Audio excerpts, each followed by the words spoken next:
1051.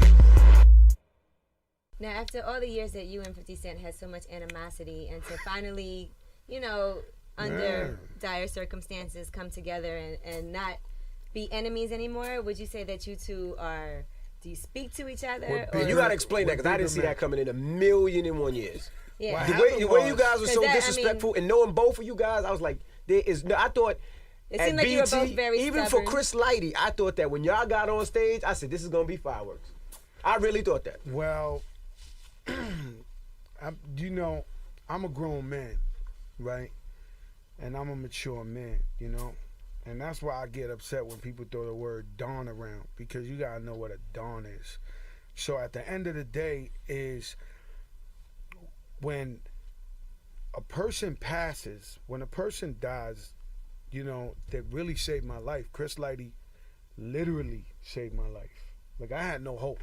I was rapping. I never thought I'd be on. I was just the hustler rapper from the block, right? And a mob style and all that. And so when he came and saved my life, man, I owed it to him to go to his funeral. I owed it to him to let the world know how, he touched my family. My kids go to school because of him. They live in a great place. My daughter, damn near, I don't want to say that like that, but my daughter thinks she's Hannah Montana. She ain't from apartment 5E to Boogie Down Bronx. She's skipping, hey, Dad. Like, you know what I mean? She don't know what's going on, right? So I owe that to him, right? 50 Cent, he owes him a lot too. So, the first thing was going to the funeral. I seen 50 Cent. We had no words, whatever the case may be. Shout out Chi Ali. I seen my brother there. We linked up.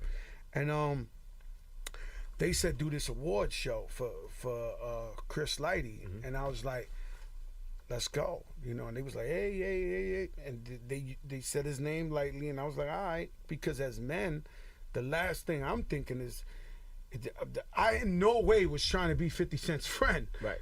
I had feelings. I really had some, I don't think now at this point in time, too, was the perfect time. At the beginning, I thought somebody was going. Yeah, I thought so, too. I would have bet on it. 1,000,000%, 1 quadrillion%, because I know we was jumping out the window.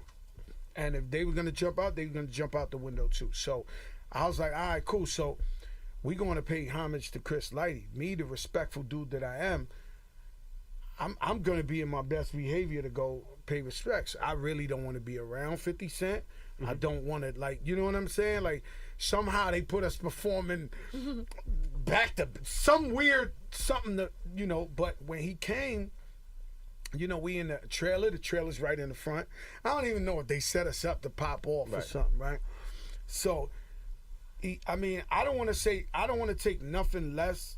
I don't want to say nothing that doesn't salute 50 Cent, but he approached us with peace. That's it. There's no other way I can explain. Which is crazy because he just got into an altercation with Gunplay. No, but after too, I don't understand this guy. I was thinking maybe he was forming a new he's peaceful, and then they get into it. 3 minutes later, I said, yo, this guy's nuts, man. You don't want no peace, man, right? I thought this was the UN summit, right? Right. So he just came out the gate. Yo, peace. It's all peace, please. Not to me. I was in the thing. I was like, yo, for Chris Lighty, right? And then he bumps into another one of my guys. Yo, Pistol, Chris Lighty, it's all love. This, that. You tell Joe, love. So I'm like, 50 Cent is crazy, right? You didn't trust it? No way in a million lifetimes, right? And then so I go on stage and we do the rehearsal, and then somehow we end up next to each other. Like I perform, he performed, which by the way, that was one of the dopest tributes on the planet Earth. He deserved that. And then he just pulled his hand out and he was like, yo, peace, man. Chris Lighty, man, what's up? And I was like, yo, you know what I'm saying? What do you want to do? I'm not an abuser. I'm not it's peace.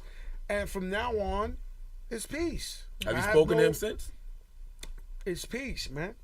You know what I'm saying? I gave him my word. Yo, it's all good. And then we move on, with life, as men. He does his thing, I do my thing. That's the way it's supposed to be. It's like we're not friends, but we have no beef with each other. We're good. I have no beef, no ill feelings, no nothing. with 50 Cent. That's great that you can do that. Because I said I know Joe and I know 50, and I said Joe will fight 50 if there's 100 G Unit people. Like what award show was that?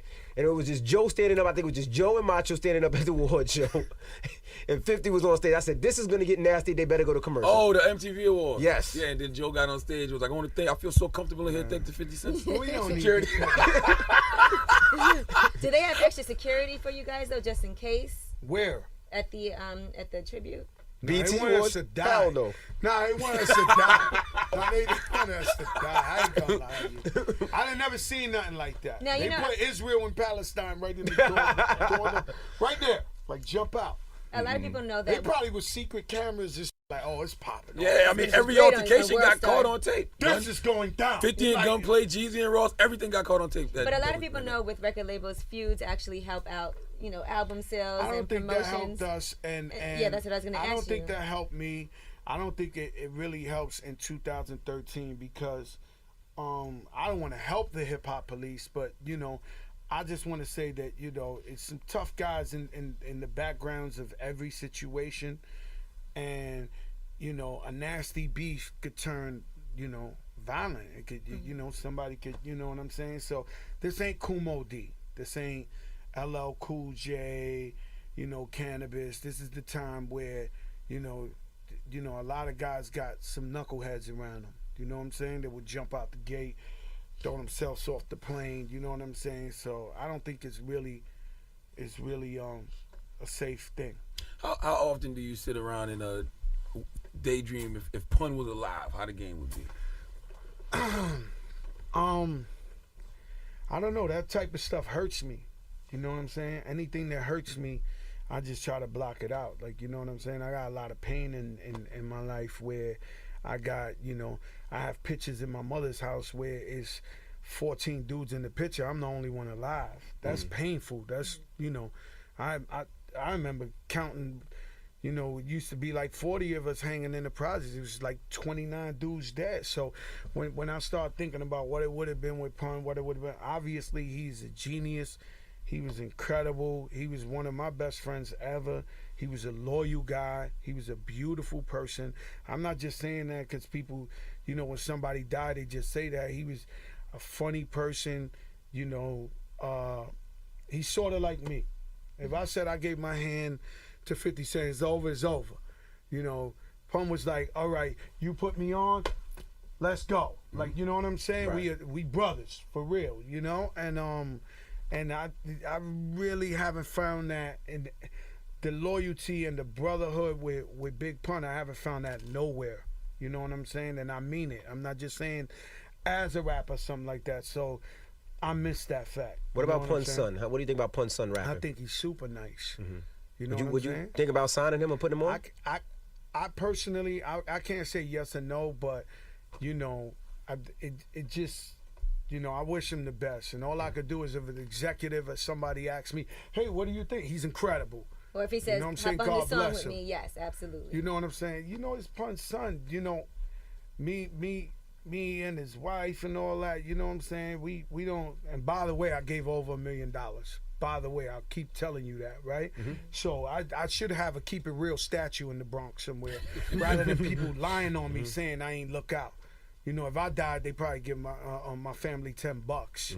You understand what I'm She saying? was saying she was homeless and you never did Maybe nothing for she her. was, but everybody spends money. Yeah. Everybody made millions and millions and millions of dollars. Everybody made millions of dollars. Mike Tyson made how much millions? 330. Yeah, he said after he came home to 330 and went broke. Because of Don King. Everybody made money. So when you're used to a lifestyle, and I don't want to even bring that up and just start explaining. When you used to Pun's son, he's very talented. I wish him the best. I've always wanted to be a part of his life, Pun's kid's life. I'm that type of dude. Had me and his wife didn't fall out, they would be calling me uncle, loving me to death, being with my kids, being in my house, taking care, all that. It just turned real ugly. Right. You know what I'm saying? And it was just like real unpreventable. Like, you know what I'm saying? I kept trying to make it, this, you know, and then, you know, it just never worked out. You know what I'm saying? Why do you think Pun doesn't get brought up in more greatest of all time conversations? He is one of the greatest of all times. He is one of the best. I was there when he would rap and rappers won't rap.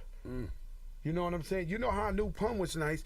I took him, his idol was G-Rap. I took him to Queens, to Nas and G-Rap.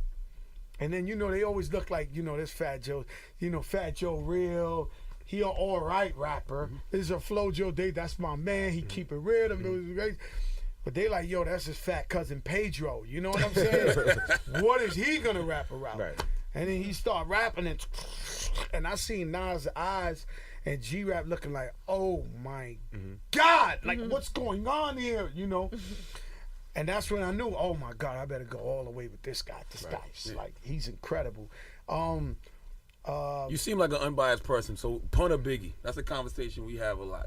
Oh man, two different worlds, man. Two different things. Not really though, because they could do the same thing. I Street can't say records, that. party I records. can't say that because, you know, Biggie. You know, Biggie. I mean, just to keep it. Nah, you trying to get me killed, man. Nah, that's just a conversation I we can't have. say that. I can't say that. Let's just say we took the Biggie blueprint.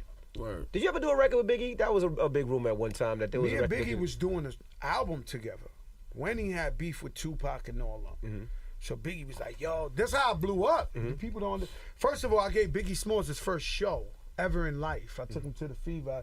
I used to own the Fever and throw the parties, and I took him there as a promoter and gave him his first show.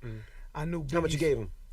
A G and a bottle of Moet. Yeah. Damn. That's good back then. And what Biggie had, a Lexus or something at that time? An Infinity, right?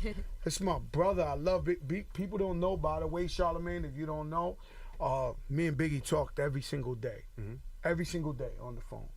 You know, when he started hanging out with Jay-Z and all that, I knew, yo, I'm hanging out with my man Jay. Like, when he started, like, you know, me and Biggie been friends for a long time. Like, I used to go to Brooklyn, open the door where it didn't have the handle, where you had to open the joint. You know what I'm saying? So I know Biggie Smalls, like the original, right? And so he stepped to me, right? I had left Relativity. He was like, yo, check this out. You the Puerto Rican Don.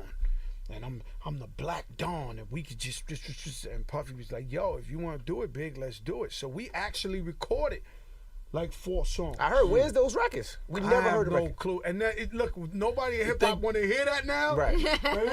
He probably. I think I remember the Think Big going joint. ham, Pete. Like, you know, so The Think Big joint, right? Biggie. big. Small, they never came out. Never came out. It was 4 records. We now were it was trying to like get them. We was doing them, right?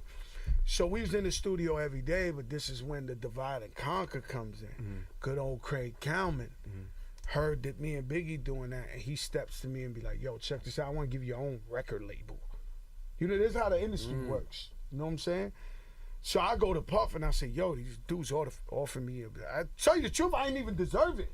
I had Flo Joe for really. I was like, but being that, you know how the industry is, they heard the hype. Yo, if Biggie's talking about making an album with this kid, let me intercept. This guy must be the next guy. Right. Which he was right, but he was right. all right. Millions of records later, he was very right. All right. He stepped to me and gave me my own label with Right. Crazy M's. Like, I was like, yo, and then I stepped to Puff, and I was like, yo, Puff, look. Puff was like, nah, he ain't. I said, yo, here's the contract. Puff said, well, go get it, Playboy, because I ain't giving you nothing like that. Right. Shoo! I left, and that's how I became an executive. We had those records, man. We tried to steal those records. We tried to get in the studio during those times to get those records. You and Me and Clue? Clue, absolutely. We could never get those records.